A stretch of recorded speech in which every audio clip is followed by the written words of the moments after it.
un podcast Binge Audio. Ce second épisode, il nous fait remonter en 1998, à la toute fin du siècle dernier. Éric Morin est inscrit au barreau de Paris depuis 1 an. Il travaille pour son mentor, Jean-Marc Varro, dont on a longuement parlé dans le premier épisode, et il va croiser la route de sa première grosse affaire. Je lis un article sur la création d'une association qui s'appelle le Comité contre l'esclavage moderne. On est en 98. D'abord, le mot, il est fort. Enfin, le mot esclavage, tout d'un coup, on se dit... Et je décide d'appeler cette association, de dire, voilà, est-ce que je peux venir ? Il y avait une réunion dans les jours qui suivaient, j'y vais. C'était derrière le Palais Royal, je me souviens très bien. Et je me présente, il y avait plusieurs personnes, et puis ils cherchaient un avocat pour défendre une jeune femme togolaise et qui venait de déposer plainte et où il y avait une audience dans les semaines qui allaient venir. Et c'était la première qui était portée par ce comité. Et je dis, voilà, moi je suis prêt à le faire. Et ils décident de me confier le dossier, ce qui n'était absolument pas évident. J'étais pas connu. J'étais jeune. Et donc je deviens l'avocat d'Henriette. Ce n'est pas un couple de diplomates africains ni de richissimes émirs, comme c'est d'ordinaire le cas dans ces affaires. C'est un couple français, aisé. Lui est fils d'un célèbre éditeur parisien, Vincent Bardet et son épouse sont poursuivis ce matin pour esclavage moderne. En décembre dernier, Henriette nous confiait son histoire. Arrivée du Togo à 16 ans, elle est employée domestique au service des Bardet, sans repos ni salaire. Henriette Siliadin, première affaire d'esclavage moderne en France. Première affaire d'ampleur en ce qui me concerne, à titre personnel, puisque j'étais collaborateur et c'était ma clientèle personnelle. Évidemment, dossier complètement pro bono, c'est-à-dire gratuit, et où je noue une relation très forte avec cette jeune fille, parce que c'était une jeune fille à l'époque, Henriette, encore les épaules rentrées, le regard fuyant, tout étonné d'être l'objet d'attention et en même temps sachant qu'elle allait porter une parole forte devant le tribunal correctionnel. Elle était arrivée du Togo et elle avait répondu à une annonce d'un couple de grands bourgeois parisiens, fils de grands éditeurs parisiens. Et on lui a confisqué ses papiers. Elle était à peine payée d'un souffle d'amour, je me souviens de cette expression. Et elle s'occupait sans discontinuer. Elle était à la disposition de ce couple. Elle s'occupait des enfants, elle s'occupait du ménage, elle s'occupait des courses, elle s'occupait de tout. Je suis la première à lever et la dernière à se coucher. Et que du travail, pas de repos, pas des jours de sortie, enfermée à la maison, sans papier, sans argent, rien du tout. Il a fallu essayer d'expliquer au tribunal, puis à la cour, et ça a été plus difficile à la cour, je me souviens, que c'était des conditions indignes. C'était pas facile en 98 d'essayer d'expliquer ça. Il y avait quelque chose de l'ordre de vous êtes contente de les avoir trouvés alors que au Togo, manifestement, vous n'étiez pas très heureuse. Il y avait quand même quelque chose de ça. Puis c'est vrai que les conditions indignes par rapport à la dignité humaine, disait l'article du Code pénal, on avait du mal à situer, en tout cas j'ai eu l'impression que chez certains magistrats, on avait du mal à considérer que la dignité humaine était atteinte par ce genre de conditions et d'hébergement et de travail.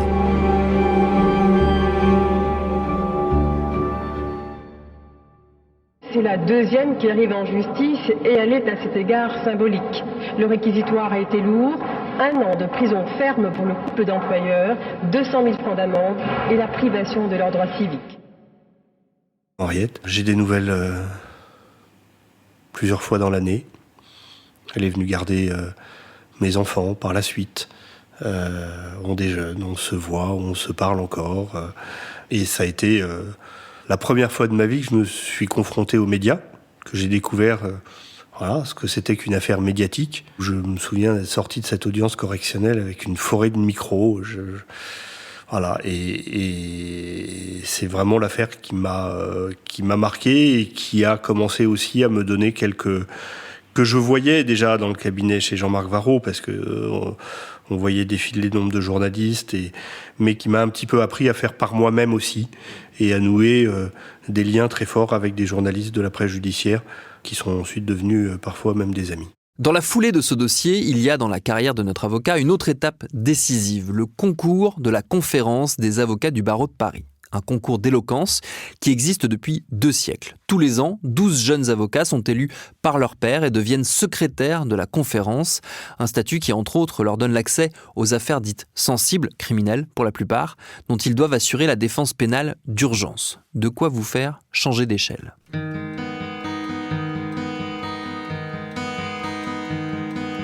Quand j'ai passé le concours de la conférence, quand j'ai été élu secrétaire de la conférence en 2000, et que vous êtes dans cette espèce d'année un petit peu tourbillonnante où vous êtes tous les jours, à la chambre de comparution immédiate ou à l'instruction à défendre, il y a des réflexes qui s'acquièrent, sans que vous vous en rendiez compte d'ailleurs, et qui font que vous ressortez de cette année avec pratiquement 5 années de maturité en plus. Voilà.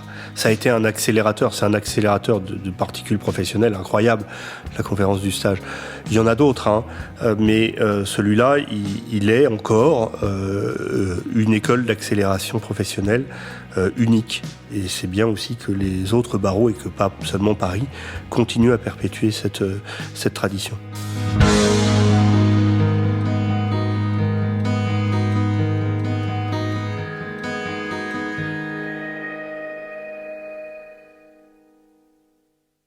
À la conférence, d'abord, c'est une grande joie personnelle parce que je l'avais raté 2 fois.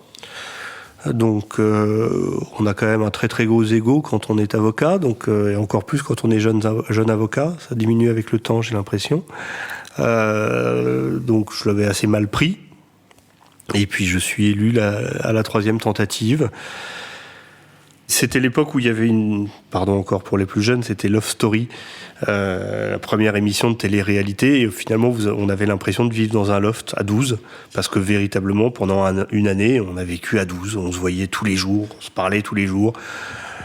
C'était le début des téléphones portables, donc voilà, ça y est, on pouvait communiquer.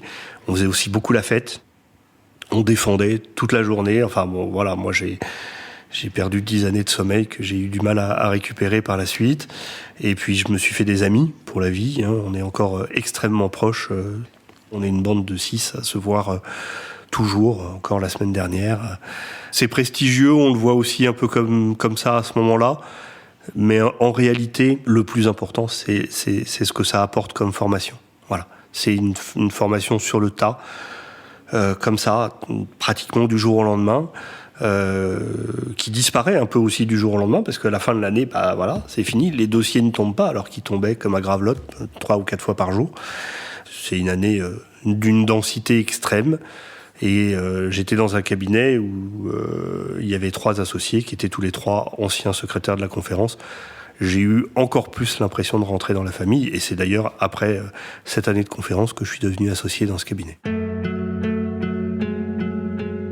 La particularité des secrétaires de la conférence, c'est qu'ils ont le monopole de la commission d'office en comparution immédiate et qu'ils ont également le monopole des commissions d'office en matière criminelle. C'est surtout ce deuxième volet qui a été impressionnant, c'est que les dossiers que j'avais eu à traiter jusqu'alors, c'était des dossiers correctionnels. Moi, j'avais jamais plaidé aux assises. J'avais jamais fait une instruction criminelle du début jusqu'à la fin. Ce qui fait qu'il y avait quand même un certain nombre de juges d'instruction avec lesquels je ne m'étais jamais confronté, que je n'avais jamais rencontré, parce qu'ils étaient spécialisés, ou en tout cas de fait spécialisés dans la criminalité organisée ou exclusivement dans les affaires criminelles. Énormément d'affaires de viol, quelques affaires de meurtre ou d'assassinat. C'est aussi le temps où vous passez vos week-ends en prison, parce que forcément, ceux qui sont accusés de crime, en règle générale, ils sont en détention provisoire. Il faut aller les voir, faut les conserver, parce que radio-prison, c'est « Ah bah non, mais t'as le baveux commis d'office, là, moi je vais te donner mon avocat. Et donc commence aussi tout un travail de psychologie de l'âme humaine, d'essayer de comprendre le client accusé, le client acculé, le client menteur, le client qui cherche à vous la faire à l'envers. Toute cette patte humaine, elle est quand même profondément liée aussi à la gravité des actes qui sont reprochés et qui font que, oui, ça vous forme aussi sur la nature humaine.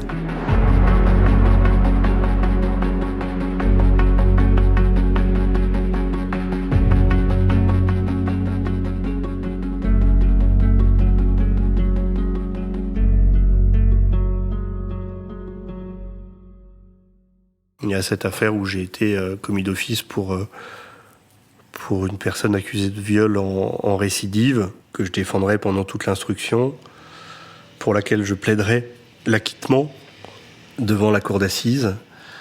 Il fera appel, il me jurait sur la tête de ses enfants que ça n'était pas lui. Il y avait des éléments dans le dossier. Et quand on s'est retrouvé devant la cour d'assises d'appel, de manière totalement inattendue, sans que ce soit ni préparé, ni annoncé, lors de l'interrogatoire de personnalité du début du procès par le président, il a avoué, sans me prévenir. Voilà. Ça marque. Ça questionne, et ça ensuite relativise aussi beaucoup de questionnements sur la vérité. Voilà, parce que la vérité judiciaire, moi, c'est la seule que je connaisse, la vérité tout court, je ne sais pas ce qu'elle est. Et jamais je pourrais le savoir. La preuve.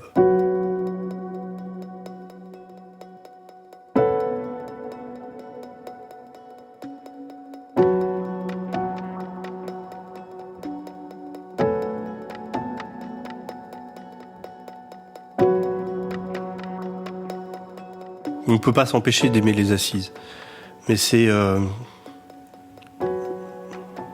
d'une violence. C'est-à-dire ceux qui parlent de la justice au comptoir du bar du coin n'ont jamais foutu les pieds dans une salle d'audience, encore moins dans une salle d'assises. Et d'ailleurs, la meilleure preuve en est, c'est que les quelques témoignages sous couvert du secret du délibéré qui est absolu, de personnes lambda qui sont tirées au sort et qui deviennent jurés, en ressortent toujours changés. C'est bien la preuve que cette œuvre de justice, elle est nécessaire quand elle prend son temps et qu'elle est abattage quand elle ne prend pas suffisamment son temps. Mais c'est extrêmement violent et donc c'est extrêmement usant. Et je crois qu'il faut avoir une santé de fer ou complètement oublier sa santé pour faire majoritairement des procès d'assises. On appelait les avocats d'assises. Jean-Louis Pelletier en était un, Jean-Yves Le Borgne en était un, Éric Dupond-Moretti en était un.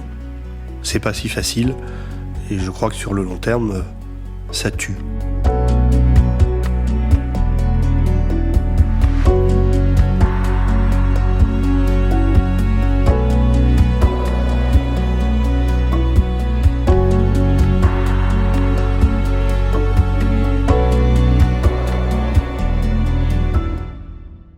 Vous, qu'est-ce que vous aimiez ?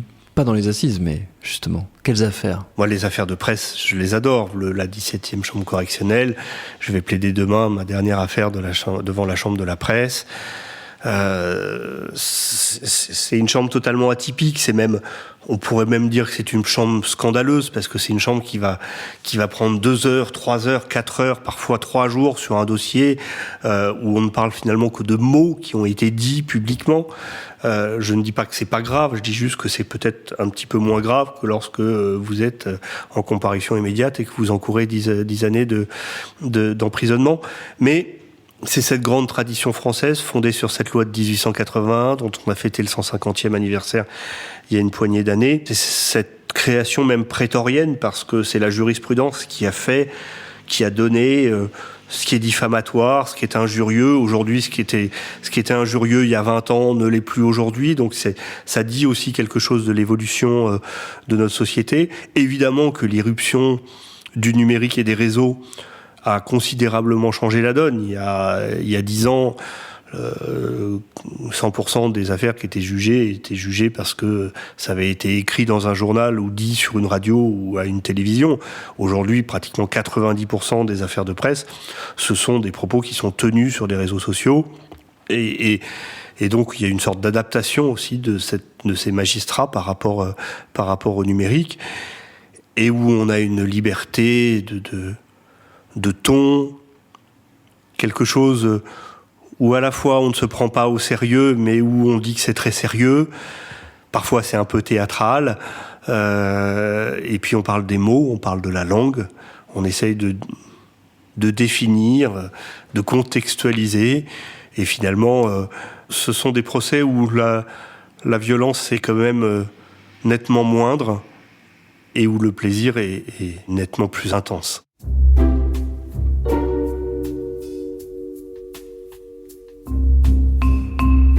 Je me souviens, c'était il n'y a pas si longtemps, d'une femme qui avait été poursuivie par Jean-Marie Le Pen parce qu'elle avait republié sur son Facebook un dessin satirique provenant d'un site purement satirique, voire même parodique. Je défendais aussi ce site parodique, mais ils avaient fait une erreur de procédure, j'avais fait annuler les poursuites. Et il restait plus que cette femme,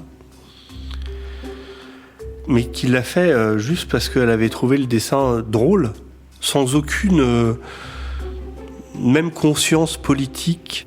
Et elle était devant la chambre correctionnelle, la 17e chambre, citée par Jean-Marie Le Pen lui-même. Il y avait une sorte de disproportion, il avait envoyé son avocat.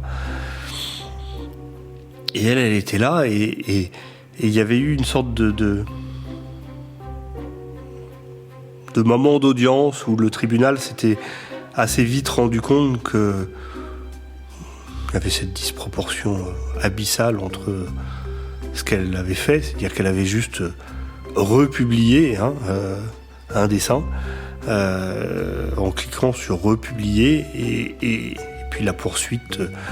On l'accablait de tous les maux du côté de Jean-Marie Le Pen. C'était un beau moment d'audience.